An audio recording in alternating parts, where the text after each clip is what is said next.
नमस्कार friends, Marathi serial ॲक्टमध्ये मी तुम्हा सर्वांचं स्वागत करते।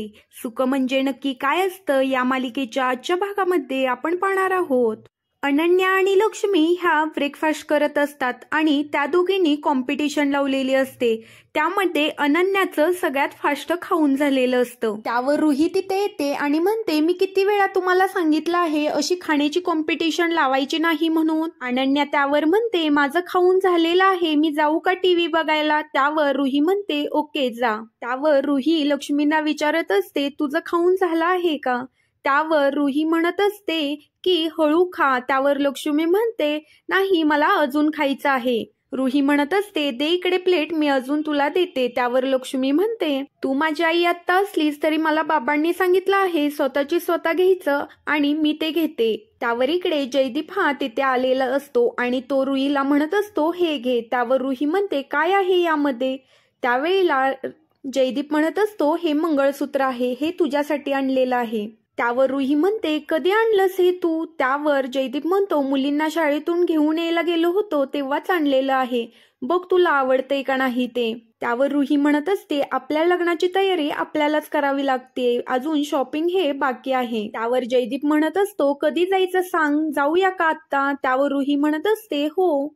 जगताप यांचा जयदीपला फोन येतो, त्यामुळे जयदीप रुहीला म्हणत असतो, मला महत्वाची मीटिंग आहे आणि ते क्लायंट ऑफिसमध्ये आलेले आहेत, त्यामुळे मला आता जावं लागेल। आणि जयदीप ऑफिसमध्ये जाण्यासाठी गेटमधून बाहेर पडतो। तेवढ्यातच गौरी ही पुढून धावत आलेली असते आणि तेवढ्यातच जयदीप आणि गौरी दोघांची चुकामुक होते।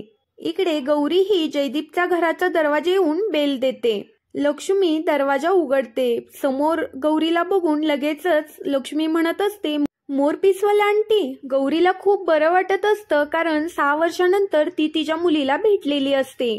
लक्ष्मीलाही गौरी बरोबर खूप छान वाटत असतं। तेवढ्यात रुही तिथे येते आणि लक्ष्मी रुहीला म्हणत असते, आई बघ कोण आले ते, मोरपिसवाल्या आंटी। त्यावेळेला हे ऐकून गौरीला धक्काच बसतो। तिला खूप कसं तरी वाटत असतं, कारण आपली मुलगी कोणाला तरी आई म्हणते।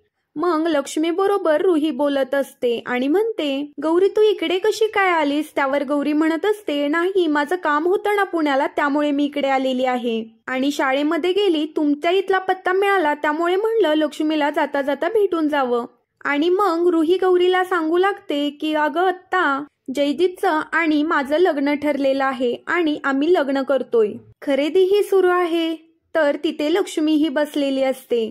गौरीची बॅग लक्ष्मी चेक करत असते, तर इकडे गौरीचं आणि रुहीचं बोलणं चालू असतं। रुही म्हणत असते, कसं आहे माहित आहे का, मीच हिच्या बाबाला विचारलं, पण हिच्या बाबांनी मला नकारच दिला होता, पण अचानक काय झालं काय माहीत, आणि तोच अचानक येऊन मला बोलला की रुही आपण लग्न करूयात। माझ्यासाठी हा खूप सुखद धक्का होता, कारण यापेक्षा जास्त आनंद मला केव्हाच झालेला नव्हता, कारण लक्ष्मीला आई भेटणार होती आणि अनन्याला बाबा भेटणार होते। इकडे लक्ष्मीने तिच्या बॅगेतून शिऱ्याचा डबा काढलेला असतो आणि त्यानंतर तिला फ्रॉक भेटतो। ती फ्रॉक बघून गौरीला म्हणत असते, मोरपिसवाल्या आंटी हा फ्रॉक माझ्यासाठी आणलेला आहे। त्यावर गौरी म्हणत असते, हो। त्यावर लक्ष्मी म्हणते, मी ट्राय करू का? रुही म्हणते, एवढी काय ट्राय करायची काही आहे? त्यावर लक्ष्मी म्हणते, नाही मला ट्राय करायचा आहे, मला फ्रॉक खूप आवडलेला आहे, कारण गौरीने खूप सुंदर असा फ्रॉक लक्ष्मीसाठी शिवलेला असतो आणि लक्ष्मी ती आता फ्रॉक ट्राय करण्यासाठी आतमध्ये जाते। रुही ही आता गौरीला सगळं सांगत असते, नक्की तिची आणि जयदीपची स्टोरी काय आहे, त्यांची कशी भेट झाली। आणि रुही गौरीला सांगू लागते, गेली 4-5 वर्ष आमची खूप छान मैत्री होती, त्यानंतर मी त्याच्या प्रेमामध्ये पडले आणि मी त्यानंतर त्याला प्रपोजही केलं, पण त्याने मला नकार दिला होता, त्याला लग्न करायची इच्छा नव्हती, कारण त्याच्या बायकोची जागा त्याला दुसरं कोणालाही द्यायची नव्हती। हे सगळं गौरी ऐकत असते। त्यानंतर रुही गौरीला म्हणत असते, हे बघ मंगळसूत्र खरेदी केली आहे आज, आणि ती गौरीला दाखवते। त्यावर रुही म्हणते, डब्यात काय आणलं आहेस का? खूप छान सुगंध येतोय। त्यावर गौरी आता रुहीला डबा देते। रुही ही शिरा खाते। तेवढ्या तिकडे लक्ष्मी फ्रॉक घालून बाहेर आलेली असते। तिला तो लाल कलरचा फ्रॉक खूपच सुंदर दिसत असतो आणि ती गौरीला म्हणत असते, सांग ना मोरपिसवाल्या आंटी मी कशी दिसते? त्यावर गौरी म्हणते, खूप छान दिसतेस।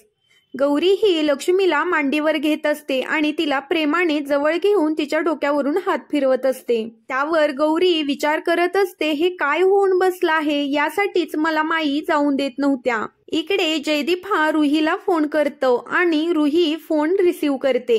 जयदीप हा रुहीशी बोलत असतो आणि इकडे गौरीच्या डोक्यामध्ये सगळे विचार चालू असतात। आणि मग गौरी विचार करू लागते, असं का झालं आहे, माझी लेक मिठीत आहे आणि माझ्या खुशीमध्ये आहे, पण गेली 6 वर्ष झालं या सगळ्यांचं वाळवंट झालं होतं। ते प्रेम आणि माया मला कमीच करू वाटत नाही। कदाचित माझ्या आणि लक्ष्मीची ही शेवटची भेट तरी ठरणार नाही आहे ना। जयदीप हा फोनवरून रुहीला विचारत असतो, आवडलं का मंगळसूत्र तुला? त्यावर रुही म्हणते, हो आवडलं, खूप छान आहे। त्यावर रुही म्हणते, तुला वेळ लागणार आहे का यायला? त्यावर जयदीप म्हणतो, हो अजून एक मीटिंग आहे आणि ती मीटिंग करून मी येणार आहे। लक्ष्मी ही मात्र गौरी बरोबर बिनधास्तपणे बोलत आणि हसत असते। इकडे रुही म्हणत असते, हा 1 मिनिट मी लक्ष्मीकडे देते। लक्ष्मी ही आता बाबांबरोबर बोलू लागते। लक्ष्मी म्हणत असते, बाबा तू कुठे आहेस आणि कधी येणार आहेस? त्यावर लक्ष्मी सांगत असते, बाबा तुला माहित आहे का मी कोणाबरोबर आहे ते? तेवढ्यात जयदीपला एक क्लायंट बोलवायला येतात आणि जयदीप म्हणतो, बाळा मी तुला थोड्या वेळात कॉल करतो, मला खूप अर्जंटमध्ये जायचं आहे, आणि तो फोन ठेवून देतो। तर इकडे माई हा शेखररावांना सगळ्या घडलेली हकीकत सांगत असते आणि म्हणत असते, शेखरराव तुम्ही तिच्याबरोबर जायला पाहिजे होतं। त्यावर शेखरदाजी म्हणत असतात, माई ठीक आहे, पण तुम्ही जे विचार करताय त्याच्यापेक्षा वेगळं काही असेल तर? त्याच वेळेला इथे अम्मा येते आणि अम्मा पण म्हणत असते, यावेळेला त्यांची नक्की भेट व्हायलाच पाहिजे, इथलं सगळं आपण मॅनेज तर केलेलं आहे। त्यानंतर शेखरदाजींच्या लक्षात येतं की पाठीमागून देवकी आलेले आहे आणि हे सगळं ती ऐकत आहे। गौरीची भेट आणि कोणाबरोबर व्हायला पाहिजे? त्यावर शेखरदाजी म्हणत असतात, जयदीपराव जाताना भेटून गेले आणि त्यानंतर त्यांची माझ्या बरोबर भेट झालीच नाही ना, त्यामुळे मला त्यांची खूप आठवण येत आहे, म्हणून म्हणलं मी। आणि देवकी यावर पूर्णपणे शॉक झालेली असते। पण गौरी कुठे आहे असं ती विचारत असते। त्यावर अम्मा म्हणते की गौरी झोपली आहे। देवकी म्हणते, काय झालं, सकाळी तर धूप घेऊन सगळ्या घरामध्ये फिरत होती, असं अचानक काय झालं आता? त्यावर अम्मा म्हणते, तो तसला आजार आहे ना, तो झालाय तो तिला।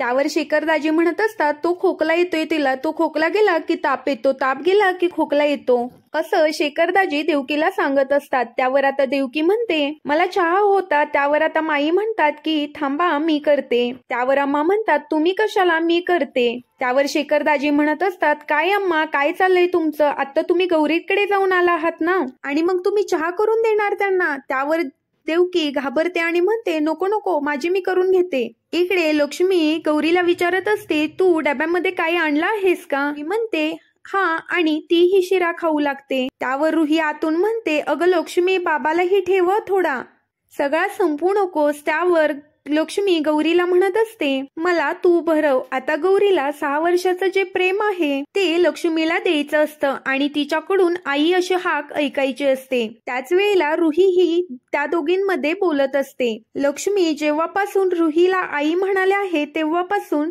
गौरी ही शांतच बसलेली असते। तिचा जो उत्साह असतो तो पूर्णपणे कमी झालेला असतो।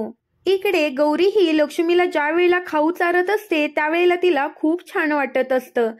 तरी इकडे देवकी ही किचन मध्ये चहा बनवायला आलेली असते आणि देवकी म्हणत असते, कसं आहे माहित आहे का, आत्मनिर्भर झालं पाहिजे, एकटा जीव सदाशिव। आणि ती आता गॅसकडे येते आणि पाणी घेते। त्याचबरोबर साखर संपलेली असते, त्यामुळे ती साखरेचा डबा शोधत असते। 10-20 करून ती डबा शोधत असते आणि तो खाली काढत असताना तो डबा तिच्या अंगावरती पूर्णपणे पीठ सांडतं। इकडे रुही खाली आलेली असते आणि पाहते तर लक्ष्मी कोठेही दिसत नाही आणि लक्ष्मी आणि गौरी दोघेही तिथे नसतात।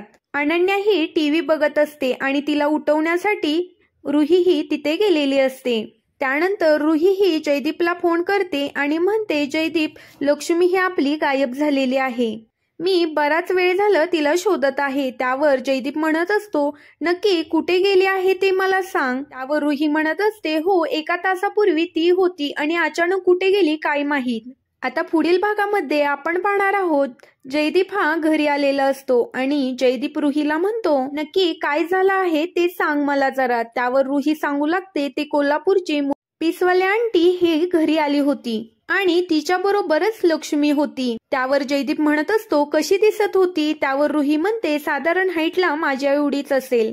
तब्येतीने थोडीशी बारीक आहे, पण टोन मात्र कोल्हापुरी आहे. जयदीप आता तिला शोधण्यासाठी बाहेर येतो. तर इकडे लक्ष्मी आणि गौरी बागेमध्ये खेळत असतात. लक्ष्मी हीच गौरीला घेऊन बागेमध्ये आलेली असते आणि गौरी हीच मोरपीसवाली आंटी आहे हे पाहून जयदीपला धक्काच बसलेला असतो आणि मोरपीसवाली आंटी हीच गौरी आहे हे सत्य त्याच्या समोर आलेलं असतं. असंच मालिकेचे अपडेट जाणून घ्यायचे असेल तर चॅनेलला सबस्क्राईब करा.